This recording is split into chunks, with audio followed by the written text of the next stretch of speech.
Gloire à Dieu. Amen.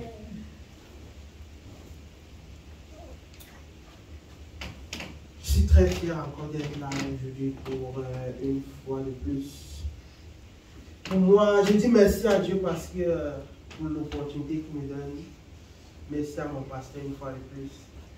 Il me fait toujours confiance. Il dit ce que Dieu m'a mis à cœur. Pour moi, je suis reconnaissant pour cela. Ça vient du cœur. Gloire à Dieu. Seigneur Dieu, éternel Dieu de grâce, je te dis merci pour cette opportunité que tu me donnes une fois de plus de partager la parole à ton peuple, de partager ce que j'ai appris de Ouagadougou, ce que j'ai appris du pasteur Mamoudou Ouedraogo. Seigneur Jésus, je te prie que tu m'aides en des mots simples afin de transmettre à ton peuple tout ce que tu es passé par lui pour donner à cette église, Seigneur. Je te prie, Dieu éternel, Dieu de grâce. Aide-moi. Que ton Saint-Esprit vienne même quand j'ai oublié, m'aider à me rappeler de ce que j'ai oublié, Seigneur Jésus. Merci pour les notes. Je te prie, Dieu éternel, Dieu de grâce. Parce que tu le fais. Parce qu'à travers ma bouche, tu parles à ce Dieu. Parce qu'à travers ma bouche, tu parles ici. Amen, Jésus. Merci parce que ton Saint-Esprit est là. Merci parce que tu le fais. Au nom de Jésus. Amen. Amen. Je suis là. Je veux un motus, pardon. S'il vous plaît. Alors, aujourd'hui, on va partager, ce serait comme un compte rendu, comme on l'a très bien introduit, de mon séjour à Ouagadougou, de ce que j'ai appris là-bas et le message que Dieu a pour notre Église aujourd'hui. C'est pour ça que le thème que j'ai pu tirer de tout ce dont j'ai appris du pasteur, c'est l'assistant direct, il faut préciser, du père de la francophonie. Donc c'est lui, je veux dire, ils sont ensemble en fait, donc il me connaît très bien. Et vraiment, moi j'ai béni Dieu parce que je l'ai rencontré. Et je crois même que c'était le plan de Dieu, en dehors même d'être, je crois vraiment que c'était le plan de Dieu, que je le rencontre et que je ne... Merci beaucoup. Le plan de Dieu que je le rencontre et que je ne rencontre pas le pasteur même. Je crois vraiment que c'était le plan de Dieu. Que je le rencontre et que je ne rencontre pas le pasteur Mamadou Karambiré lui-même en fait. Je le crois véritablement. On a beaucoup appris et de cela j'ai tiré comme thème la prière comme pilier indispensable du développement de la vie chrétienne. Il se peut que beaucoup d'entre nous ici présents, comme moi-même, il y a de cela longtemps, se posent la question du pourquoi. Pourquoi il faut prier? Pourquoi il est important de prier? Est-ce que ça t'est pas arrivé de te poser la question? J'aime le terre à terre. Est-ce que ça t'est pas arrivé de te poser la question que mais pourquoi je prie alors que Dieu est censé connaître tous mes problèmes? C'est ça qui fait souvent, on ne veut même pas faire de longues prières. Parce que Dieu lui-même, il connaît à tout. Pourquoi il faut encore prier un Dieu qui connaît déjà tous mes problèmes? Pourquoi c'est important? Pourquoi il faut encore prier un Dieu? Il connaît déjà tous mes problèmes. Pourquoi je vais encore prier? Pourquoi? Quel est ce genre de torture qu'on s'assoit? Torture, c'est pour ceux qui ne comprennent pas. Mais lorsque vous allez comprendre ce que je vais expliquer aujourd'hui en deux mots simples, vous allez comprendre que ce n'est pas une torture en réalité. Et en réalité, c'est un moyen d'accélération. Et c'est même une bénédiction pour un enfant de Dieu de prier. Donc, il est important pour moi. Raison pour laquelle j'ai commencé ça par pourquoi prier. Donc, j'ai un peu structuré en introduisant ce qu'il nous a dit, ce qu'on a appris d'une part. Je pense qu'il y aura une deuxième partie parce que vraiment, je ne peux pas tout dire aujourd'hui. Pourquoi prier? Il faut d'abord prier de façon terre à terre parce que c'est un ordre de Dieu qui a été donné par l'apôtre Paul. On va aller dans 1 Thessaloniciens 5, versets 16 à 18 et on va lire ensemble. 1 Thessaloniciens 5, versets 16 à 18. Soyez toujours joyeux. priez sans cesse. Rendez grâce en toutes choses, car c'est à votre égard la volonté de Dieu en Jésus-Christ. C'est-à-dire, l'apôtre Paul nous demande de prier sans cesse. Donc, c'est-à-dire, on prie d'abord parce que c'est un commandement divin de prier. Parce que Dieu sait à quel point c'est vital pour nous.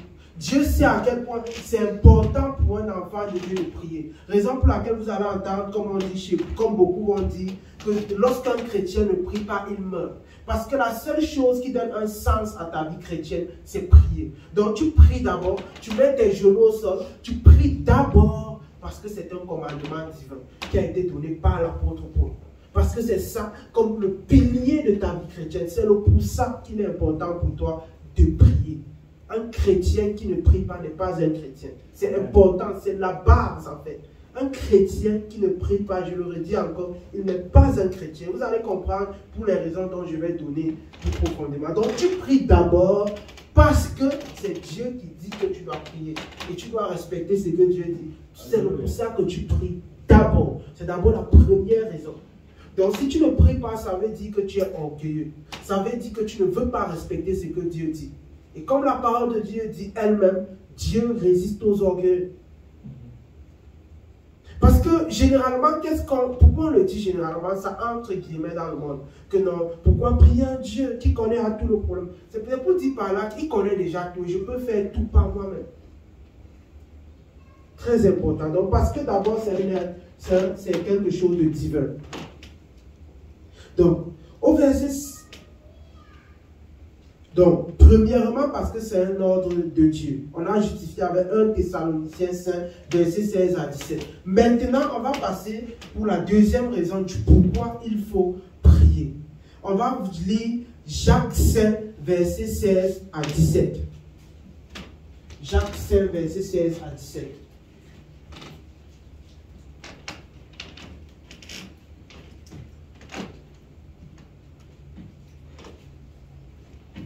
Est-ce que quelqu'un peut m'aider à lire, pardon? Le frère Jean-Claude, pardon.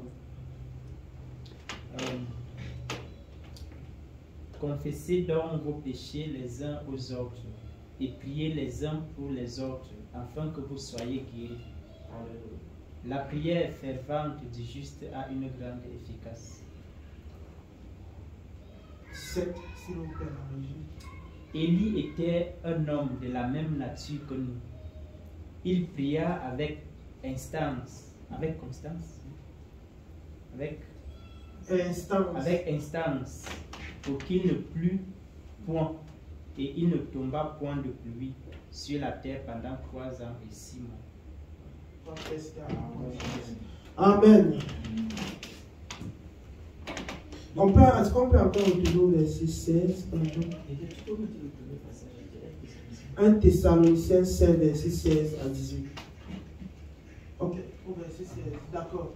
Qu'est-ce qu'ils sont dit? Confessez donc vos péchés les uns aux autres et priez les uns pour les autres afin que vous soyez guéris. La prière fervente du juste a une grande efficacité.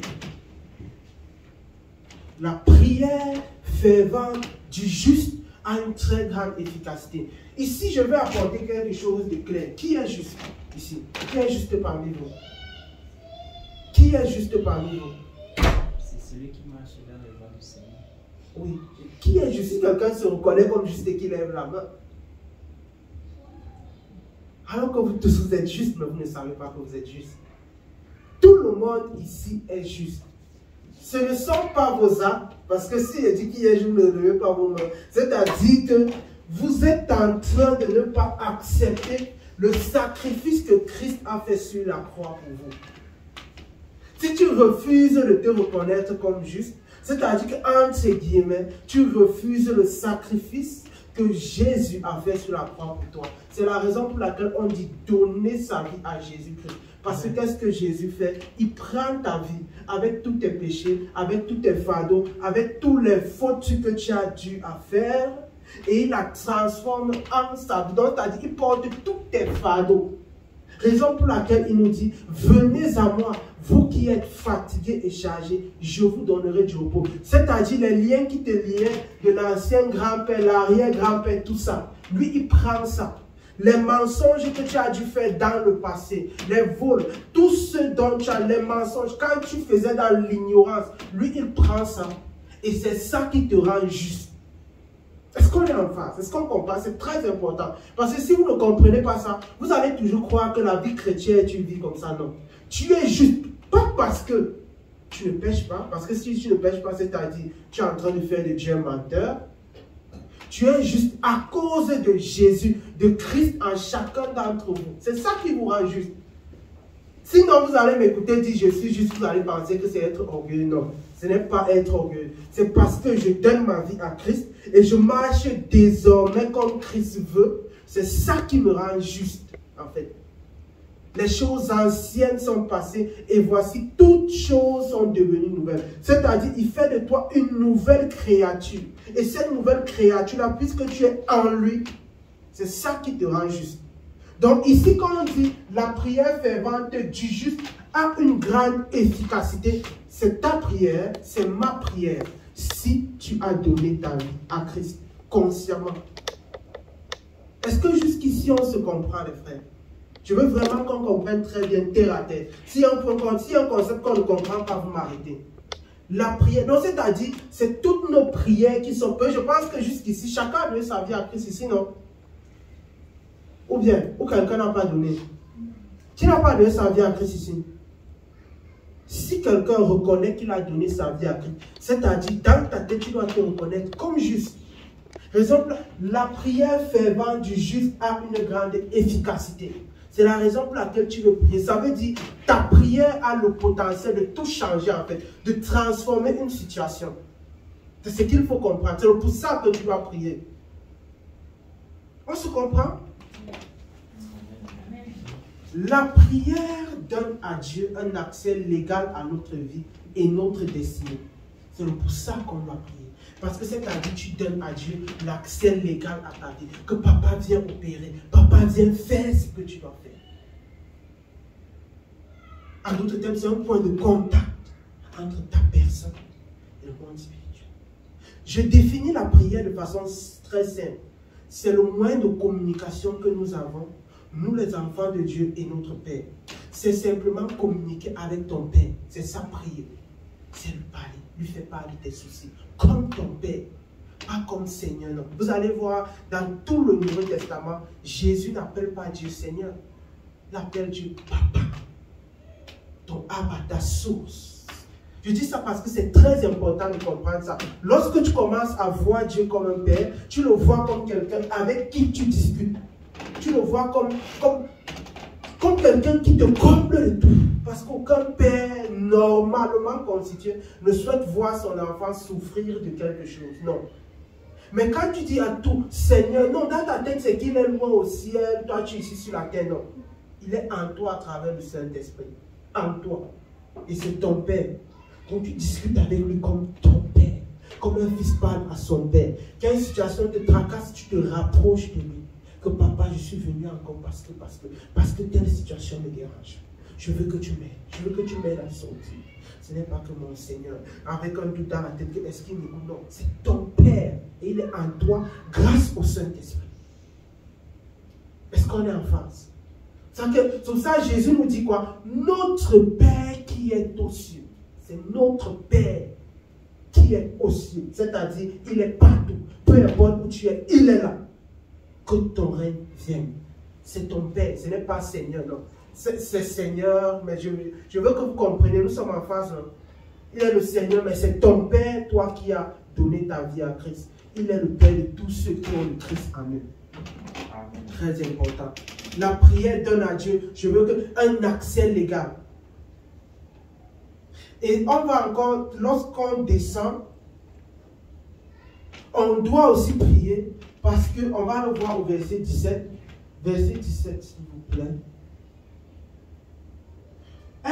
Élie était un homme de la même nature que nous. Il pria avec, avec instance pour qu'il ne plût point. Et il ne tomba point de pluie sur la terre pendant 3 ans et 6 mois.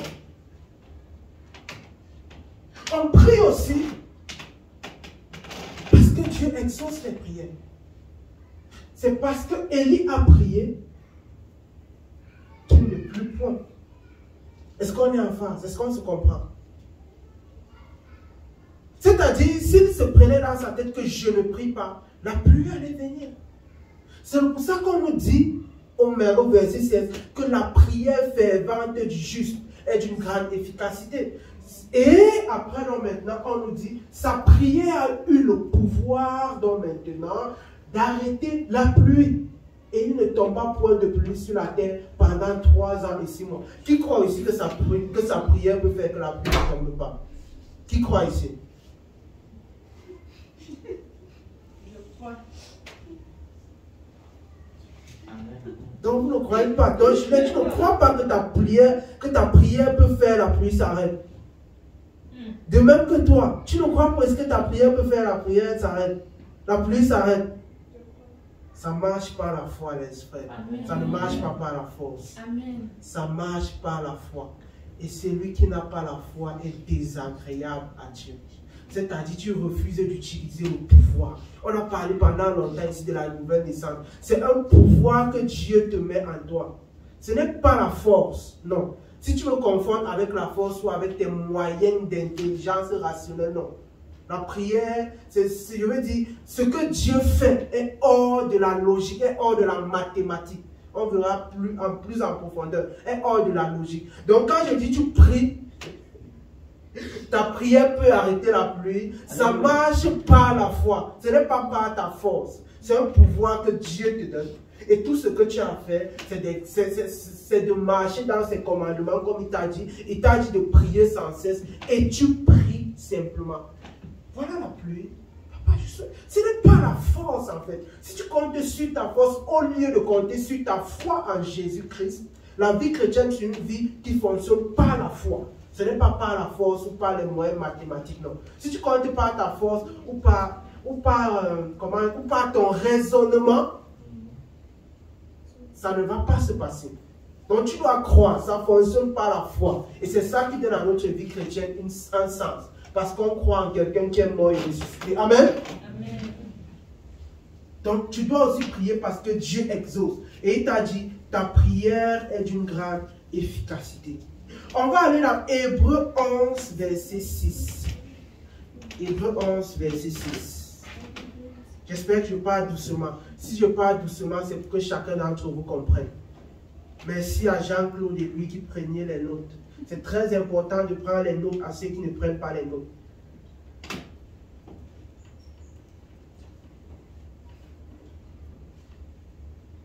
Hébreux 11, verset 6.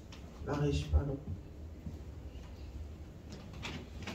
Or, sans la foi, il est impossible de lui être agréable. C'est ce que je disais. Car il faut que celui qui s'approche de Dieu croit que Dieu existe et qu'il est le rémunérateur de ceux qui le cherchent.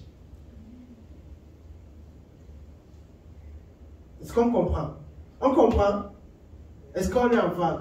Or, je veux vraiment que le but pour moi, c'est que toutes les phrases que je vais dire, chacun puisse comprendre. C'est pour ça que nous sommes un peu comme dans un dialogue. Voilà ce qu'il nous dit. Or, nous ne sommes pas pressés, on va aller. Même si on ne finit pas aujourd'hui, un autre dimanche, on va en parler, même si c'est mercredi. Le but, c'est que ce que je dis, chacun d'entre vous comprenne, en fait. Il faut que les barrières dans votre tête soient détruites. Vous êtes tous justes. Amen. Amen. Amen. Amen. Vous êtes tous justes. Pas par vos efforts, mais par le sang de Jésus qui est en vous. Lorsque tu donnes ta vie à Jésus, lorsque tu donnes ta vie à... c'est-à-dire son sang vient en toi. C'est ça que la parole de Dieu dit, il est le premier-né d'entre plusieurs. Donc tu deviens, entre guillemets, le petit frère de Jésus. Est-ce qu'on est enfin? Je veux que chacun vous comprenne. Donc c'est-à-dire, ce que Jésus pouvait faire, tu peux le faire. Et je dirais même plus, et je peux justifier. Je parle d'un verset, il nous dit qu'il nous a gardés pour que nous puissions faire de plus grandes œuvres. De plus grandes œuvres. Donc c'est-à-dire, par toi, tu peux faire les œuvres que même Jésus n'a pas encore fait et qui n'ont même jamais existé. Je veux que ce soit clair. Donc tu n'es pas juste, tu n'es pas parfait, tu n'es pas saint à cause des bons actes, des bonnes œuvres que tu fais. Non. À cause de Jésus qui est en toi. À cause du Saint-Esprit qui est en toi. C'est lui en toi qui te rend juste. Jésus. Quiconque invoquera mon nom sera sauvé. C'est lui qui te sauve. Mais ne compte pas sur tes propres forces. Lorsqu'il te demande si tu es juste, tu doutes. C'est pas bien, c'est pas bien. Tu dois avoir l'assurance du salut. C'est comme si maintenant, si tu meurs, ça doit être clair dans ta tête. Donc si tu as un petit doute, c'est que ce n'est pas bien pour ta vie chrétienne, que si tu meurs maintenant, tu vas aller en enfer. Si tu as un petit doute, ce n'est pas bien. Dans ta tête, ça doit être clair que parce que j'ai donné ma vie à Jésus et que je marche comme Jésus veut et que je travaille tous les jours à rattraper l'image parfaite qui est Jésus-Christ, je suis né de nouveau. Donc s'il arrive maintenant que c'est mon dernier jour que Dieu a décidé, ça doit être clair. Il ne doit pas avoir un petit doute que je pars au paradis. Je pars au ciel. Ça doit être clair dans ta tête. S'il y a un petit doute, c'est-à-dire que tu comptes encore sur tes bonnes œuvres. Mais par contre, ce que je veux dire, ce n'est pas que la vie de Jésus, bien du fait que tu as donné ta vie à Jésus, te permet de vivre dans le péché que tu veux. Non. Le fait que tu aies la grâce et que tu aies reçu le pouvoir de Dieu, ça te donne plutôt de ne pas vivre dans le péché. Parce que quiconque vit dans le péché est esclave du péché. Et quand on dit que tu es esclave de quelque chose, et tu vis pour la chose. Et si tu es esclave du péché, ça veut dire que tu es esclave de Satan, entre guillemets. Donc la grâce que Dieu te donne, le pouvoir que Dieu te donne plutôt de vaincre le péché. De ne pas vivre dans le péché. Raison pour laquelle parfois il faut prier que Dieu te préserve du péché, que Dieu te donne cette force, que Dieu te remplisse de cette puissance-là qui t'aide à ne pas, à éviter le péché, à vaincre, à succomber, à ne pas succomber à toute cette tentation qu'il y a dehors. C'est ça que te donne la grâce de Dieu. Est-ce qu'on se comprend?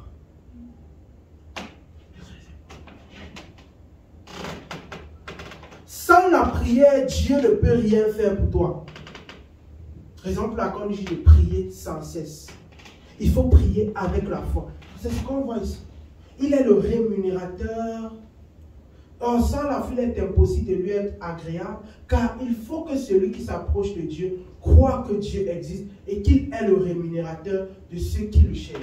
Raison pour laquelle, pour que Dieu fasse quelque chose dans ta vie, il y a le principe que tu dois appliquer, il y a aussi la prière.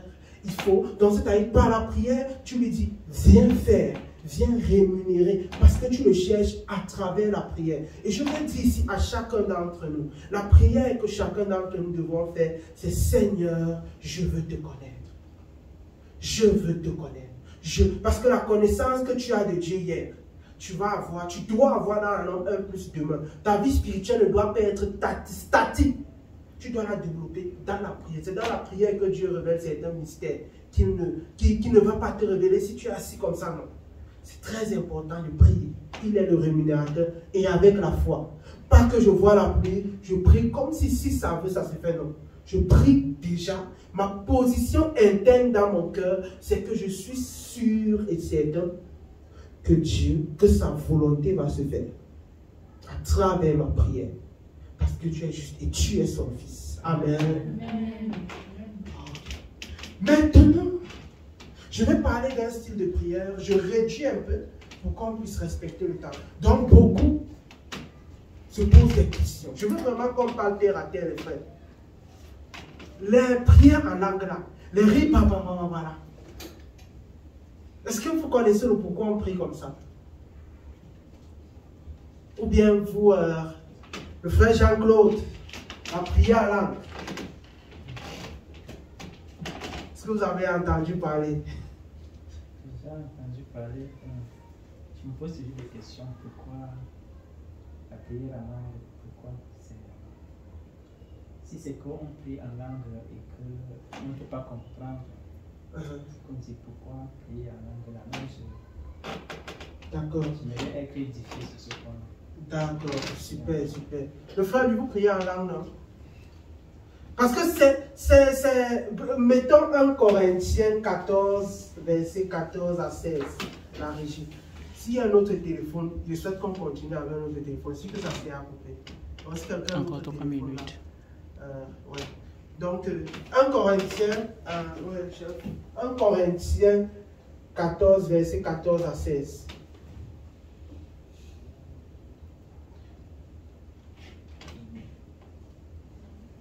Ok. Donc, ceux qui ne comprennent pas ce que c'est que le prière en langue, soyons attentifs, s'il vous plaît. Car, je dis pour que vous compreniez aussi comme ça, si je prie en langue,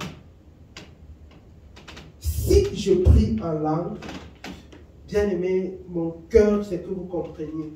Parce que moi, entre moi qui ne priais pas en langue, et moi, quand j'ai commencé à prier en langue, c'est une autre dimension. Je vous souhaite de vivre ce que moi j'ai vécu là. Et ce n'est pas 2 secondes. Si tu ne parles pas encore en langue, et que tu veux parler en langue, ne critique pas le parler en langue. Mais c'est ce qui arrive souvent. On critique. Parfois, on jure que c'est le faux parler en langue. Non. Tu n'as qu'à aspirer. L'apôtre Paul nous demande d'aspirer au don. Tu n'as qu'à aspirer. Et j'exhorte tout le monde qui a déjà donné sa vie à Christ d'aspirer, parler en langue. C'est très important. On va voir le pourquoi. Car si je prie en langue, mon esprit est en prière, mais mon intelligence demeure stérile. 15, pardon. Que faire donc? Je prierai par l'esprit, mais je prierai aussi avec intelligence. Je chanterai par l'esprit, mais je chanterai aussi avec l'intelligence. 16. Autrement, si tu rends grâce par l'esprit, comment celui qui est dans les rangs de l'homme du peuple répondra-t-il Amen à ton action de grâce, puisqu'il ne sait pas ce que tu dis? Revenons au verset 14, bien aimé.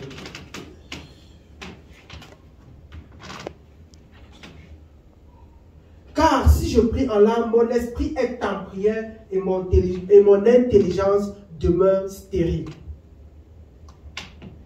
On parle bien de vie spirituelle, n'est-ce pas? Est-ce que nous sommes d'accord?